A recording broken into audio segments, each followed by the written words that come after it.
Hello everyone, this is LATHA AKULA. In this video we are going to study about the last topic in biomolecules, that is enzymes. What are enzymes? The enzymes are the chemical substances which are present inside the cells. And what is the function of those enzymes in the cells? They catalyze several biochemical reactions. Hence they were called as biocatalysts. And what is the nature of these enzymes? They were proteinaceous in nature, that is they are made up of proteins. And if you see, all enzymes are mostly made up of proteins, but there is an exception in recent discoveries. There are two enzymes were found. One is a ribozyme enzyme and second one is the ribonuclease P. This ribozyme enzyme, it is isolated from the tetrahymena, and here this ribozyme enzyme, it is a nucleic acid that behaves like the enzyme. And what is the ribonuclease P? This ribonuclease P was discovered by Altman from the bacteria. Here this ribonuclease, it is a type of a ribonuclease that cleaves the RNA that will act as an enzyme. And here if you see the enzymes, each enzyme that reacts with a substrate and forms the product, and not all the enzymes will react with all substrates. These both enzyme and substrate, they exhibit specificity. So they were specific in nature. That means enzyme, particular type of an enzyme that reacts with only the particular specific type of the substrate only. And here after the reaction with the substrate and after the formation of the product, the enzyme was not changed physically or chemically. That means there is no change occurs in the enzymes. And here after releasing the product in its surroundings, enzymes will comes and binds with another substrate molecule. And if you see the enzymes, that tertiary structure of the enzyme that was folds upon itself for several times and forms many crevices or pocket-like structures. Those pocket-like structures are called as active site. If we see the enzyme, so this enzyme that was folded upon itself several times and form several pocket-like structures. These pocket-like structures are called as active sites. These are called as active sites. In this active sites only, the substrate will comes and binds. See, this is the enzyme, this is active site. Here in this active site only, the substrate will come and fits here and binds with the enzyme and form the enzyme substrate complex. And here substrate is a specific compound for enzyme. We have already studied which is a specific with the enzyme. An active site and a substrate, both of them were complementary. See, this is the active site and this is a substrate. So active site and substrate, both of them were complementary to each other in terms of shape and also in terms of the chemical properties. So these enzymes are commonly called as organic catalysts. What type of catalysts they were? They were organic catalysts. There are several inorganic catalysts also present, which are not present inside the body of the living organisms, which exist outside the body. And now we'll see the differences between the enzyme and inorganic catalyst. So enzymes are mostly proteinaceous. They are made up of proteins and these are molecular structures. And whereas inorganic catalysts, they were simple and small. Examples for those inorganic catalysts were platinum and nickel. And here the enzymes, they occurs in the living cells, where they are present inside the living cells. These enzymes were present. But where these catalysts are present, inorganic catalysts, they are present outside the body. And enzymes, they catalyze specific reactions.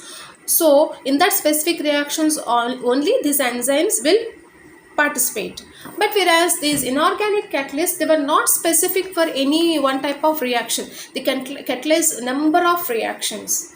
And these enzymes, the temperature more than 40 degrees centigrade was increased, these enzymes, they get denatured or damaged.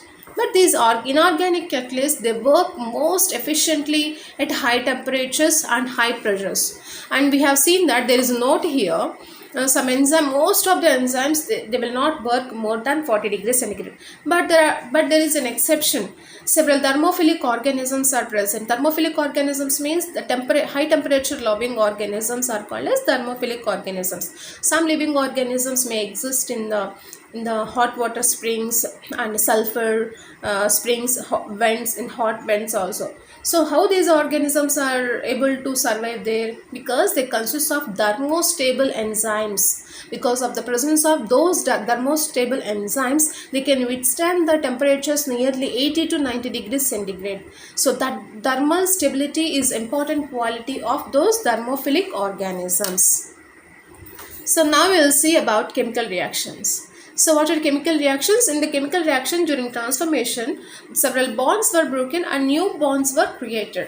For example, if we see the barium hydroxide that reacts with the sulfuric acid. Here in both barium hydroxide and sulfuric acid, the bonds were broken and the new bonds were created. As a result, barium sulfate was formed.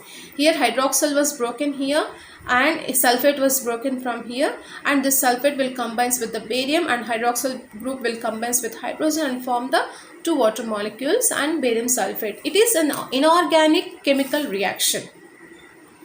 And what is the organic chemical reaction? If the organic compounds were present, that is called as organic chemical reaction. Examples for that organic chemical reaction was starch reacts with water. Yes, starch reacts with water and finally it forms the glucose. It is an organic chemical reaction. Now we will see what is a rate of reaction. So if you see the rate of reaction, what is this? Amount of the product formed per unit time is called as rate of reaction. It means within much amount of the product is formed, that is called as rate of reaction. The formula for this is rate of the reaction is equal to amount of product formed by unit time. And if the direction of the reaction is also specified, that is called as velocity. And the important factor that influences the rate of the reaction is the temperature.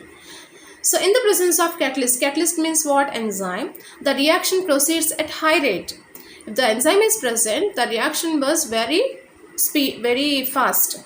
And when compared to the uncatalyzed reaction, if there is no enzyme, the reaction is very slow. Example for this is, we say the example, carbon dioxide that reacts with the water in the presence of an enzyme, carbonic anhydrous, and finally form the carbonic acid. In the presence of this enzyme, it forms the carbonic acid, right? If this enzyme is absent, the carbonic anhydrous enzyme is absent.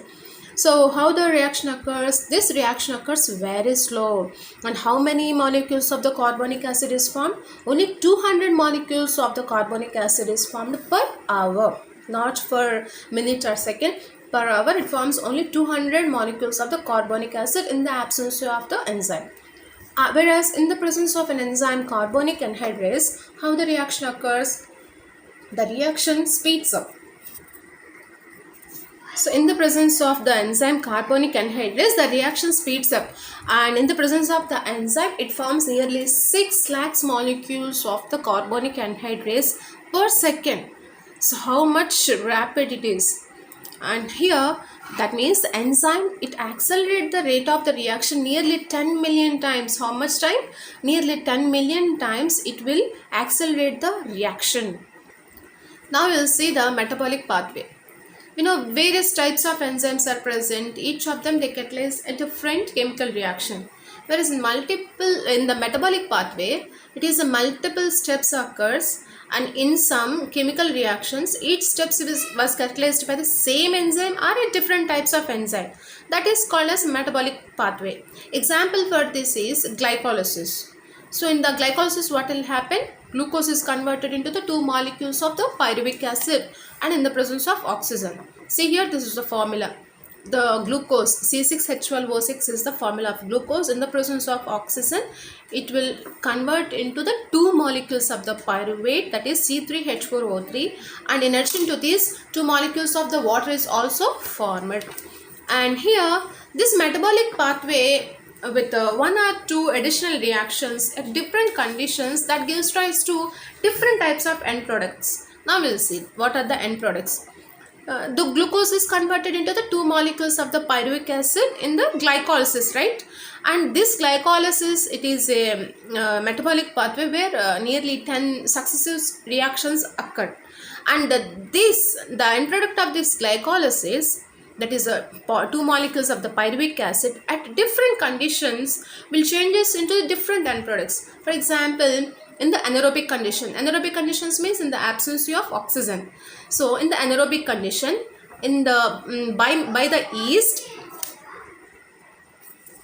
so yeast convert the two molecules of the pyruvic acid into two ethanol molecules, and two carbon dioxide molecules also released. So we need to remember, in the anaerobic condition, by the yeast, two molecules of the pyruvic acid is converted into the two molecules of ethanol and carbon dioxide.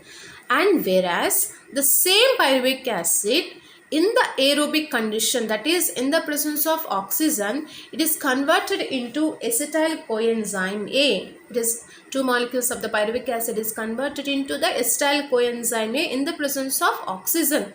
The same acetyl coenzyme, it is converted into carbon dioxide and water.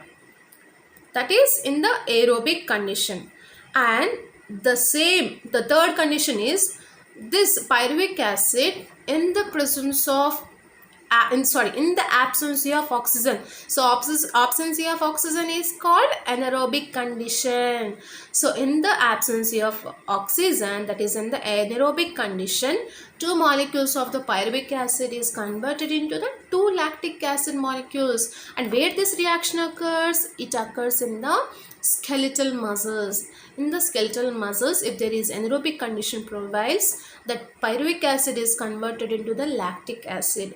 So like this, depending upon the change in the conditions, different end products are formed in the metabolic pathway.